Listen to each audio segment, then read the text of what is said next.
Hi traders. So today Nifty expiry ரொம்ப பயங்கரமாக போச்சு. நம்ம எக்ஸ்டர்டே என்ன எக்ஸ்பெக்ட் பண்ணோம் அப்படின்னா நிஃப்டி 24,800 பிரேக் பண்ணணும் எக்ஸ்பெக்ட் பண்ணோம். ஸோ நம்மளுக்கு அது மாதிரி நடந்திருக்கு. ஸோ இன்றைக்கான என்னோட ட்ரேடிங் மெத்தட் எப்படி இருந்துச்சு அப்படிங்கிறத உங்களுக்கு ஒரு சின்ன ஒரு ரிப்போர்ட் கொடுத்துட்டு நெக்ஸ்ட்டு நாளைக்கு என்னோட பிளானாக என்ன வச்சிருக்கேன், அதாவது என்னோட அனலைஸ் என்ன வச்சிருக்கேன் அப்படிங்கிறத இந்த வீடியோ வந்து நான் ஷேர் பண்ணிடுறேன். அதாவது நிஃப்டி டுமாரோ எந்த பக்கம் மூவ் ஆக போகுது அப்படிங்கிறது தெரிஞ்சுக்கிட்டிங்கன்னா நாளைக்காவது நீங்கள் இன்றைக்கி கேப்சர் பண்ண மாதிரி பாயிண்ட்டை வந்து நாளைக்கு கேப்சர் பண்ண முடியும். அதாவது இவ்வளோ பெரிய மூவ்மெண்ட் வந்து கேப்சர் பண்ண முடியுமானா சான்சஸ் இருக்குது. ஸோ அதுக்கான ஒரு செட்டப் வந்து நம்ம ரெடி பண்ணி வச்சுருக்கோம். ஸோ அது ப்ராப்ளம் மூவ் ஆனால் நம்மளோட ட்ரேடு வந்து இருக்கும். சரிங்களா? ஓகே, ஃபஸ்ட் நம்மளுக்கு நிஃப்டியை பொறுத்தளவுக்கு ஒன் டே டைம் ஃப்ரேமில் வச்சு அனலைஸ் பண்ணுறப்ப நம்மளுக்கு 6/12/2024 அதாவது ஃப்ரைடே மார்க்கெட் எப்படி இருக்க போகுது அப்படின்னு பார்த்தீங்கன்னா நிஃப்டி எனக்கு நான் எக்ஸ்பெக்ட் பண்ண மாதிரி 24,800 பிரேக் பண்ணிடுச்சு. பட் என்னன்னா 24,887 போயிட்டு ரீச் பண்ணலை. என்னடா இந்த ஒரு 87க்கு என்ன இருக்குன்னு கேட்குறீங்க. இந்த லெவல் ரீச் பண்ணிச்சுன்னா அது ஒரு பெரிய ஒரு கன்ஃபர்மேஷனான ஒரு லெவல். அந்த லெவலை ரீச் பண்ணிருச்சுன்னா நெக்ஸ்ட் நம்மளுக்கு மார்க்கெட் இருக்கக்கூடிய தரக்கூடிய மூவ்மெண்ட்டே வேறு. இப்போ நாளைக்கு நம்ம என்ன எக்ஸ்பெக்ட் பண்ணலாம் அப்படின்னா ஒன்று இந்த 24,887 போயிட்டு ரீச் பண்ணோம். ஸோ இது ஒரு சான்ஸ் இருக்குது. ஷார்ட் டர்மாக நம்ம ஒரு ட்ரேட் எடுக்க போகிறோம் அப்படின்னா என்னோட பிளான் எங்கே நான் எக்ஸிக்யூட் பண்ண போகிறேன் அப்படின்னு பார்த்தீங்கன்னா மார்க்கெட் எனக்கு கேப் அப் கேப் டவுன் அது எனக்கு பிரச்சனையே கிடையாது. ஆனால் எனக்கு இந்த லெவலை பிரேக் பண்ண, அதாவது இன்னைக்கு டேவோட க்ளோஸ் 24,701 வந்து நம்மளுக்கு பிரேக் பண்ணுது அப்படிங்கிறப்ப நான் ஒரு டவுன் ட்ரெண்ட் ட்ரேட் வந்து தாராளமாக எடுத்துருவேன். இங்கே வந்து எனக்கு ஒரு சின்னதாக ஒரு சப்போர்ட் எடுத்துகிட்டு மறுபடியும் மார்க்கெட் வந்து இதுக்குள்ளே ஒரு புஷ் ஆகும். ஆனால் கண்டிப்பாக எனக்கு இந்த லெவல் வரும் அப்படிங்கிறது அக்யூரஸியாக இருக்குது. ஒன்று 24,298 வந்து மார்க்கெட் வந்து சப்போர்ட் எடுக்கணும், இல்லைனா 24,440 இந்த ரெண்டு ரேஞ்சுக்குள்ளே வந்து நம்மளுக்கு மார்க்கெட் வந்து சப்போர்ட் எடுக்கணும். ஸோ இதுக்கான சான்ஸ் தான் வந்து நிஃப்டி வந்து நம்மளுக்கு டுடே வந்து கிரியேட் பண்ணி வச்சுருக்கு. ஸோ இன்றைக்கி ரிவெஞ்ச் ட்ரேட் அண்ட் 0 to ஹீரோலாம் நிறையா எடுத்திருப்பீங்க. பட் எல்லா டேவும் அது நம்மளுக்கு இருக்காது. ஏன்னா இன்றைக்கி ரிவெஞ்ச் ட்ரேட்லாம் பயங்கரமாக இருந்திருக்கும். ஏன்னா மார்க்கெட்டோட மூவ்மெண்ட் வந்து அந்த அளவுக்கு இருந்துச்சு. திடீர்னு பைத்தியம் முடிச்ச மாதிரி மேலே ஏறிச்சு, திடீர்னு பைத்தியம் முடிச்ச மாதிரி கீழே இறங்குச்சு. ப்ரைஸ் ஆக்ஷனாக இருந்தாலும் சரி, ஐசிடியாக இருந்தாலும் சரி, ஸோ எந்த கான்செப்ட்டுமே டுடே வந்து ஒர்க் ஆகிருக்காது. அதாவது எனக்கு வந்து என்னென்னா மார்க்கெட் ட்ரெண்ட் ஆகிறப்ப கன்ஃபர்மேஷன் கொடுத்துச்சு, ஆனால் எங்கே போய் ரீச் ஆகும் அப்படிங்கிற கன்ஃபர்மேஷன் கொடுத்துச்சு. அதையும் பிரேக் பண்ணி போச்சு. வித்தின் ஒரு 50 மினிட்ஸில் பார்த்தீங்கன்னா நம்மளுக்கு ஒரு 300 பாயிண்ட்ஸ் 200 பாயிண்ட்ஸ் மார்க்கெட்டோட வாலட்டைல் இருந்துச்சு. அண்ட் நெக்ஸ்ட் பார்த்தீங்கன்னா ப்ரீமியமோட வேல்யூ நம்மளுக்கு பர் செகண்டுக்கு 50 பாயிண்ட் 60 பாயிண்ட் ஏறிச்சு. அதாவது செகண்டுக்கு பர் செகண்டுக்கு இப்போ நம்மளுக்கு ஒரு ப்ரீமியம் பார்த்தீங்கன்னா ஒரு 50 ருபீஸில் இருக்குது அப்படின்னா நம்மளுக்கு பர் செகண்டில் 100 ருபீஸ் போச்சு பர் செகண்ட். அதாவது இங்கிட்டு நம்ம என்ட்ரி எடுத்திருப்போம், டக்குன்னு போயிட்டு டார்கெட் ஹிட் பண்ணுது. அதே மாதிரி தான் சேம் ஆப்போசிட் சைடு இருந்தவங்களுக்கு ஸ்டாப் லாஸும் அதே மாதிரி போய்ட்டு அடிச்சிருக்கும். 50 பாயிண்ட் ஸ்டாப் லாஸ் எடுத்திருக்கோம், 50 பாயிண்ட் டார்கெட் அடிச்சிருக்கோம். ஸோ இது எனக்கு தெரிஞ்சு பார்த்தீங்கன்னா மார்க்கெட்டில் இவ்வளோ பெரிய மூவ்மெண்ட் வந்து இருக்கிறதுக்கான சான்ஸ் கிடையாது. நிறையா ட்ராப், அதாவது பெரிய பை ஆர்டர் வந்து ஃபஸ்ட்டு வந்து ப்ளேஸ் பண்ணுவாங்க. இந்த ஆப்ஷன் ட்ரேடிங்கில் வந்து பெரிய பை ஆர்டர் வந்து ஃபஸ்ட்டு ப்ளேஸ் பண்ணியிருப்பாங்க.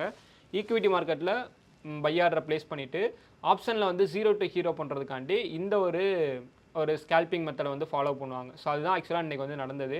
பேசிக்காக இன்றைக்கி இந்த கேண்டிலாக பேஸ் பண்ணி வாட்ச் பண்ணி ட்ரேட் எடுக்கிறவங்க நல்லா எடுத்துருக்கலாம். பட் இதை வந்து பெருசாக மார்க்கெட் போகுது அப்படின்ட்டு போயிட்டு எகைன் பை பண்ணவங்களோட நிலைமையெல்லாம் இன்றைக்கி ரொம்ப மோசமாக இருக்கும். ஏன்னா சடனாக லாஸ்ட்டாக வந்து மார்க்கெட் நம்மளுக்கு ரொம்ப ஃபால் ஆச்சு. அதுக்கப்புறம் நியூட்ரல் ஆகிருக்கு. சரிங்களா? அதாவது கொஞ்சம் ஒரு அப் ட்ரெண்ட் போயிட்டு பாசிட்டிவாக ஒரு 240 பாயிண்ட்ஸ் வந்து நம்மளுக்கு நிஃப்டி வந்து பாசிட்டிவாக வந்து க்ளோஸ் பண்ணியிருக்கு. இது அப்படியே நம்மளுக்கு கண்டினியூ ஆச்சு அப்படின்னா ரொம்ப ட்ரேடர்ஸ் வந்து ரொம்ப அஃபெக்ட் ஆவாங்க. 0 to ஹீரோ பண்ணுறவங்களுக்கு பிரச்சனை கிடையாது, ஆனால் நார்மலாக ட்ரேட் பண்ணுறவங்களுக்கு ரொம்ப அஃபெக்ட் ஆகும். ஸோ அதனால் இந்த ட்ரேட் நம்மளுக்கு ரொம்ப டேஞ்சரான ட்ரேடு. இப்படி டேவும் நம்மளுக்கு இருக்கக்கூடாது. எல்லா டேவும் நம்மளுக்கு எப்படி இருந்துச்சுன்னா வாலட்டைல் மார்க்கெட் அதிகமாக இருக்கிறப்ப ட்ரேடிங் அதிகமாக பண்ணலாம். பட் இந்த ஒரு சடனாக ஏற்றி இறக்குற ஒரு மூவ்மெண்ட் இருந்துச்சுன்னா நம்மளால் ட்ரேடில் பெரிய லாஸஸ் வந்து ஃபேஸ் பண்ணுறதுக்கான சான்சஸ் இருக்குது. ஏன்னா ஸ்டாப் லாஸ் வந்து தள்ளி போயிட்டு விழுவுது. இன்றைக்கி ஒரு 100 ருபீஸ்க்கு 100 கிடையாது 120க்கு ஒரு இது வாங்கியிருந்தோம், ஒரு ப்ரீமியம் வாங்கியிருந்துச்சு, காலோ புட்டோ ஒன்று வாங்கியிருந்தோம். ஸோ அதிலேருந்து எங்களுக்கு ஸ்டாப் லாஸ் வந்து 130லேருந்து எனக்கு 190 வந்து பிளேஸ் ஆச்சு. அதாவது 100 வச்சிருந்துச்சு, 30 ருபீஸ் கீழே வச்சிருந்துச்சு. 88 வந்து ஸ்டாப் லாஸ் ஆர்டர் வந்து பிளேஸ் ஆகுது. 100 கிட்டத்தட்ட நம்மளுக்கு 12 பாயிண்ட் வந்து தள்ளி போயிட்டு ஆர்டர் வந்து பிளேஸ் ஆச்சு. லிமிட் ஆர்டர் போட்டிருந்தது. என்ன பிரச்சனைனா இந்த ஒரு பெரிய மூவ்மெண்ட் பண்ணனால நம்மளுக்கு அப்படி வந்து பிளேஸ் ஆகுது. இதே தான் டார்கெட்டு 10 பாயிண்ட் 15 பாயிண்ட் போய்ட்டு தள்ளி நம்மளுக்கு ஆர்டர் வந்து எக்ஸிக்யூட் ஆச்சு. ஸோ நம்மளுக்கு டார்கெட் அதிகமாக கொடுத்தனால ப்ராஃபிட் எடுத்தோம். சப்போஸ் நம்மளுக்கு ஸ்டாப் லாஸ் தான் அடிச்சிருந்துச்சுன்னா ஸோ அதை விட நம்மளுக்கு நெகட்டிவாக இருந்துச்சு. 2 ட்ரேட் எடுத்தோம்.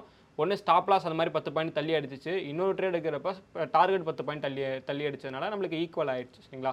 ஸோ இந்த மெத்தட் வந்து நம்மளுக்கு டே ஃபுல்லாக இருந்தனால ஓகே ஓரளவு லாஸை ரெக்கவரி பண்ணி ப்ராஃபிட்டபுளாக ஆகிட்டோம்.